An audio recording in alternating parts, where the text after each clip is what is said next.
అందరికీ హాయ్, బాగున్నారా? బేసిక్గా స్టార్ట్ చేసే ముందు ఒకటి చెప్తా.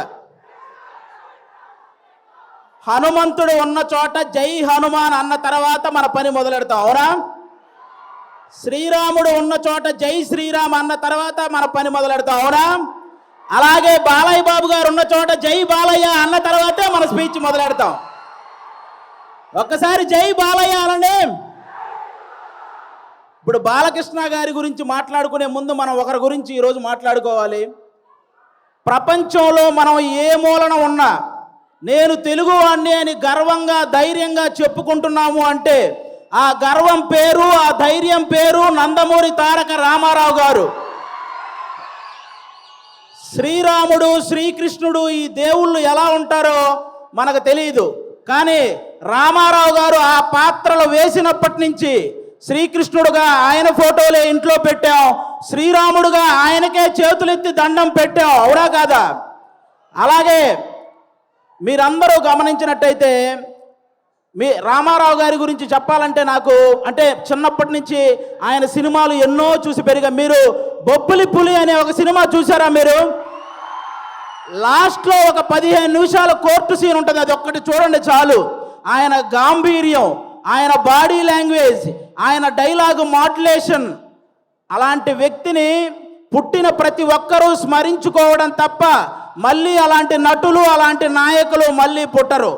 అలాంటి రామారావు గారి గురించి ఈరోజు బాలకృష్ణ గారి సమక్షంలో ఆయన 101వ జయంతి సందర్భంగా స్మరించుకోవటం నిజంగా అదృష్టంగా భావిస్తున్నాను sir. Thank you so much. Telugu జాతి గౌరవాన్ని రామారావు గారు కాపాడితే, రామారావు గారి గౌరవాన్ని ఒక పక్క దమ్మున్న సినిమాలు చేస్తూ ఇంకో పక్క నిజాయితీ గల రాజకీయాలు చేస్తూ కాపాడుకుంటూ వస్తున్న వ్యక్తి మన నందమూరి బాలకృష్ణ గారు. నందమూరి బాలకృష్ణ గారు మీరందరూ గమనించినట్లయితే చాలామంది బాలకృష్ణ గారు ఎవరినో కొట్టారు, బాలకృష్ణ గారు ఎవరినో తిట్టారు అని రాస్తుంటారు. కానీ బాలకృష్ణ గారు కొన్ని వేల మంది పేద ప్రజల బతుకులు నిలబెట్టారు, అది రాయాలి.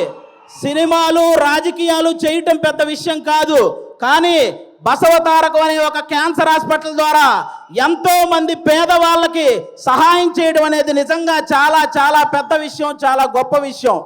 ఈ సమాజంలో ఎంతమందికి భయం, బాధ్యత ఉన్నాయో నాకు తెలియదు, కానీ బాలకృష్ణ గారితో పనిచేసే ప్రతి ఒక్కరికి ఆ భయం, బాధ్యత రెండూ ఉంటాయి, ఇదైతే షూర్. అంటే బాలకృష్ణ గారి సినిమాలు చాలామందికి చాలా ఇష్టం ఉంటాయి, నాకు చాలా సినిమాలు ఇష్టం. అందులో సార్ బొబ్బిలి సింహం అని ఒక సినిమా సార్. మీరు వైట్ అండ్ వైట్ పంచకట్టుతో నడుచుకుంటూ వస్తుంటే వెనక శ్రీరాముడి శ్లోకం వస్తుంటుంది. మీనా గారు మిమ్మల్ని అలా చూస్తూ ఉండిపోతారు. నాకు తెలిసి రామారావు గారి తర్వాత మళ్ళీ పంచకట్టులో అంత అందంగా ఉండే హీరో మన బాలకృష్ణ గారు. నిజంగా మీరందరూ అదృష్టవంతులు, ఎందుకంటే ఒక జనరేషన్ వాళ్ళు మాకు గుర్తుండిపోయే సినిమాలు కావాలి అని అడిగారు. ఆదిత్య 369, అలాగే భైరవ దీపం ఇలాంటి సినిమాలు మీకు ఇచ్చారు. ఒక జనరేషన్ వాళ్ళు మేము తొడగొట్టే సినిమాలు కావాలని అడిగారు. సమరసింహారెడ్డి, నరసింహనాయుడు అనే సినిమాలు మీకు ఇచ్చారు.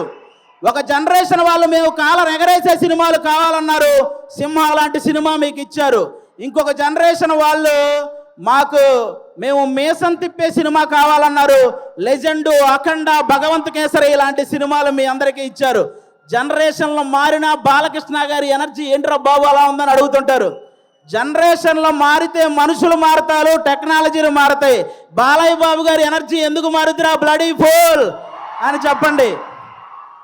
అంటే స్టాక్ మార్కెట్ గ్రాఫ్ అయినా పెరగటం తగ్గటం ఉంటుంది, కానీ ప్రజెంట్ బాలయ్య బాబు గారి మార్కెట్ గ్రాఫ్ పెరగటం తప్ప తగ్గటం లేదు. అంటే అటుపక్క సినిమాల్లో అన్స్టాపబుల్, ఓటీటీలో అన్స్టాపబుల్, రాజకీయాల్లో అన్స్టాపబుల్, సేవ చేయడంలో అన్స్టాపబుల్, అనవసరంగా దూరిన వాడిని కొట్టడంలో అన్స్టాపబుల్, అవసరం అని అడిగిన వాడికి పెట్టడంలో అన్స్టాపబుల్. అలాంటి బాలకృష్ణ గారు ఈరోజు మా గ్యాంగ్స్ ఆఫ్ గోదావరి ఈవెంట్కి రావటం నిజంగా మా గ్యాంగ్స్ ఆఫ్ గోదావరి కలెక్షన్లు కూడా అన్స్టాపబుల్గా ఉండాలని మనస్ఫూర్తిగా కోరుకుంటున్నాను. మా సినిమా ఎలా ఉండబోతుంది అంటే 10 నిమిషాల్లో క్లోజ్ అయ్యే పబ్బు ముందు జై బాలయ్య అనే స్లోగన్స్ వస్తే ఎంత కిక్ వస్తుందో మా గ్యాంగ్స్ ఆఫ్ గోదావరి సినిమా అంత కిక్ ఇస్తుంది మీకు.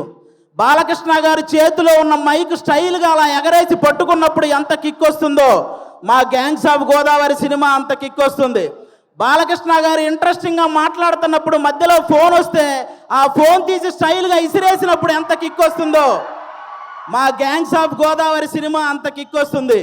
పద్ధతిగా ఫోటో దిగాల్సినోడు ఫోన్ తెచ్చి మొహాన పెట్టినప్పుడు బాలకృష్ణ గారు అలా తడితే మీకు ఎంత కిక్ వస్తుందో మా గ్యాంగ్స్ ఆఫ్ గోదావరి సినిమా అంత కిక్ వస్తుంది. బాలకృష్ణ గారి సినిమాల్లో సెకండ్ హాఫ్లో వచ్చే క్యారెక్టర్ మనకి ఎంత కిక్కిస్తుందో ఈ గ్యాంగ్స్ ఆఫ్ గోదావరి సినిమా కూడా అంత కిక్కిస్తుంది. ఫైనల్గా ఒక మాటలో చెప్పాలంటే మ్యాన్షన్ హౌస్ వేస్తే ఎంత కిక్ వస్తుందో మా గ్యాంగ్స్ ఆఫ్ గోదావరి కూడా అంతే కిక్కిస్తుంది. ఒక్క మాట బాలయ్య బాబు గారి పర్మిషన్తో చెప్పాలనుకుంటున్నాను. రేపొద్దున నందమూరి నటసింహం, కొణిదెల కొదమసింహం అసెంబ్లీలో అడుగు పెడితే ఎంత కిక్ వస్తుందో మా గ్యాంగ్స్ ఆఫ్ గోదావరి కూడా అంతే కిక్ వస్తుంది. ఇది మీరందరూ గుర్తుపెట్టుకోవాలని నేను కోరుకుంటున్నాను. అలాంటి బాలయ్య బాబు గారు ఈరోజు మా ఈవెంట్కి రావడం నిజంగా మా అదృష్టం. Thank you sir, thank you so much. ఈ సినిమాలో విశ్వక్సేన్ గారు ఒక 28 ఏళ్ల కుర్రాడు రత్న అనే పేరుతో థియేటర్లో చేయబోయే మాస్ జాతరను మీరందరూ రేపు 31వ తేదీ చూడబోతున్నారు. మామూలు విషయం కాదు. అతను విశ్వక్సేన్ అనే అతను సినిమాలు చేస్తే ఒకటి పెట్టిన డబ్బులు వెనక్కి వస్తాయి, లేకపోతే లాభాలు వస్తాయి, నష్టాలు మాత్రం రావు. అలాంటి పర్ఫార్మర్ అతను. 24 క్రాఫ్ట్స్ మీద పట్టున్న వ్యక్తి మన విశ్వక్సేన్ గారు. అలాంటి వ్యక్తికి ఈ సినిమా పెద్ద విజయాన్ని ఇవ్వాలని మనస్ఫూర్తిగా కోరుకుంటున్నాను. ఇక డైరెక్టర్ కృష్ణ చైతన్య గారు తన మైండ్లో గుర్తొచ్చిన డైలాగును మీ మైండ్లో గుర్తుండిపోయేలా రాసే రైటర్ కమ్ డైరెక్టర్ మన కృష్ణ చైతన్య గారు. మనందరికీ త్రివిక్రమ్ గారు అంటే చాలా ఇష్టం. త్రివిక్రమ్ గారికి కృష్ణ చైతన్య అనే వ్యక్తి చాలా ఇష్టం. కాబట్టి ఈ సినిమాలో ముఖ్యంగా కుప్పలుగా డైలాగులు ఉంటాయి. మీరు అవన్నీ కూడా ఎంజాయ్ చేస్తారు. నెక్స్ట్ అంజలి గారు మిమ్మల్ని సీత అనే ఒక క్యారెక్టర్తో మైమరిచిపోయేలా చేసింది. గీతాంజలి అనే ఒక క్యారెక్టర్తో భయపించేలా చేసింది. ఈరోజు ఈ రత్నమాల క్యారెక్టర్తో ఆ 2 క్యారెక్టర్లు మర్చిపోయేలా చేయబోతుంది అంజలి గారు. ఇంకో పక్క మా నేహా శెట్టి డీజే టిల్లునే భయపెట్టిన రాధిక. ఈ సినిమాలో రత్నాకి భయపడబోతున్న బుజ్జి లాగా తను చూడబోతున్నారు. రాధికాని మర్చిపోతారు, బుజ్జిని గుర్తుపెట్టుకుంటారు. షూర్ షాట్గా చెప్తున్నాను. ఈ గ్యాంగ్స్ ఆఫ్ గోదావరి సినిమాతో మీ అందరికి ఇంకో మాట కూడా చెప్తాను. ఒక హీరోని అభిమానిస్తే ఇంకో హీరోకి వ్యతిరేకమేమో అనుకునే వాళ్ళందరికీ నేను చెప్తున్నాను, మాకు తెలుగు సినిమా అంటే పిచ్చి, తెలుగు హీరోలు అంటే పిచ్చి. అందరినీ అభిమానిస్తాం, అందరినీ గౌరవిస్తాం. తెలుగు సినిమా బాగుంటే టోటల్ అందరం బాగుంటామని భావిస్తాం.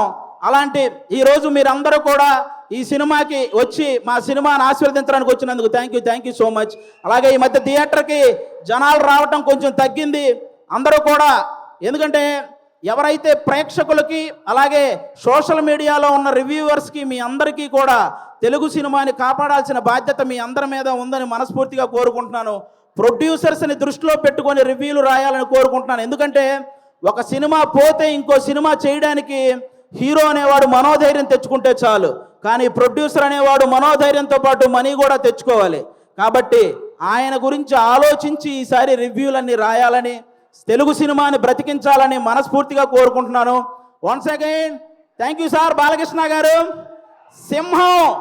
సింహం ఆ టైంకి మిగిలి ఉన్న జంతువులన్నింటినీ వేటాడేస్తుంది. బాలకృష్ణ గారు ఆ టైంకి ఉన్న రికార్డులన్నింటినీ వేటాడేస్తూ ఉంటారు. అది బాలకృష్ణ గారు. Thank you so much. జై తెలుగు సినిమా. Thank you. అది ఒక డైలాగ్ కూడా చెప్పేరాదు బాలయ్య బాబు గారి డైలాగా ఓటీటీ అయినా సినిమా అయినా పొలిటికల్ అయినా నాన్ పొలిటికల్ అయినా ఆయన దిగనంత వరకే. Once he step in history repeats.